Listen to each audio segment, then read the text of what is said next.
Perkenalkan, nama saya Reynaldi Valensius Alfian Funo dari kelas tingkat 1 PPNA akan mempresentasikan tugas saya yang berjudul Adaptasi, Kerusakan, dan Kematian Sel. Adaptasi, kerusakan, dan kematian sel. Sel mampu mengatur dirinya dengan cara mengubah struktur dan fungsinya sebagai respon terhadap berbagai kondisi fisiologis maupun patologis. Terdapat 4 tipe adaptasi seluler. Yang pertama, atrofi, yang kedua, hipertrofi, yang ketiga, hiperplasia, yang keempat, metaplasia, dan yang kelima, displasia. Jika usaha adaptasi tersebut tidak berhasil, maka dapat menyebabkan kerusakan sel. Berikut adalah diagram respons sel terhadap rangsangan fisiologik dan patologik. Sel merupakan partisipan aktif di lingkungannya yang secara tetap menyesuaikan struktur dan fungsinya untuk mengakomodasi tuntutan perubahan dan stres ekstrasel. Ketika mengalami stres fisiologis atau rangsangan patologis, sel bisa beradaptasi mencapai kondisi baru dan mempertahankan kelangsungan hidupnya. Respon adaptasi utama adalah atrofi, hipertrofi, dan metaplasia. Jika kemampuan adaptif berlebihan, sel mengalami jejas. Dalam waktu tertentu, cedera bersifat reversibel dan sel kemudian ke kondisi stabil semula. Namun dengan stres berat atau menetap, dapat terjadi cedera irreversibel dan sel yang terkena mati. Kematian sel.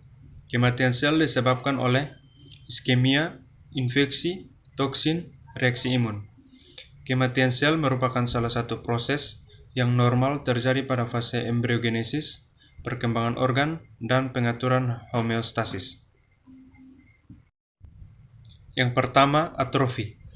Berkurangnya ukuran sel akibat hilangnya sebagian komponen sel.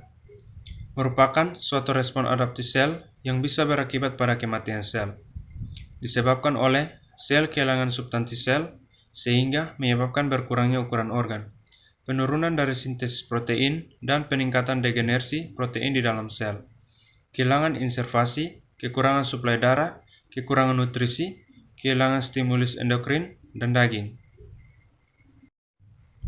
2. Hipertrofi. Hipertrofi yaitu pembesaran organ atau jaringan karena pembesaran selnya yang tidak disertai dengan peningkatan fungsi organ atau jaringan tersebut. Bisa terjadi secara fisiologis ataupun patologis. Bisa juga terjadi karena stimulus dari peningkatan hormon tertentu. Contoh, pembesaran uterus karena stimulus dari estrogen sehingga terjadi hiperplasi dan hipertrofi. 3. Hiperplasia. Hiperplasia adalah kenaikan absolut jumlah sel pada sebuah jaringan atau organ yang menyebabkan pembesaran jaringan atau organ tersebut disertai dengan peningkatan fungsi organ atau jaringan tersebut. Hiperplasia bisa secara fisiologis dan patologis. Hiperplasia secara fisiologis dibagi menjadi 2, yaitu yang pertama hormonal hiperplasia, yang kedua kompensatory hiperplasia, terjadi saat sebagian jaringan terambil.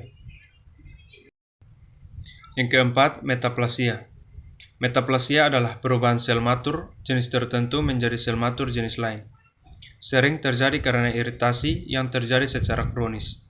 Contoh, pada perokok, sel epitel kolumnar dengan stratified squamous epithelial cells.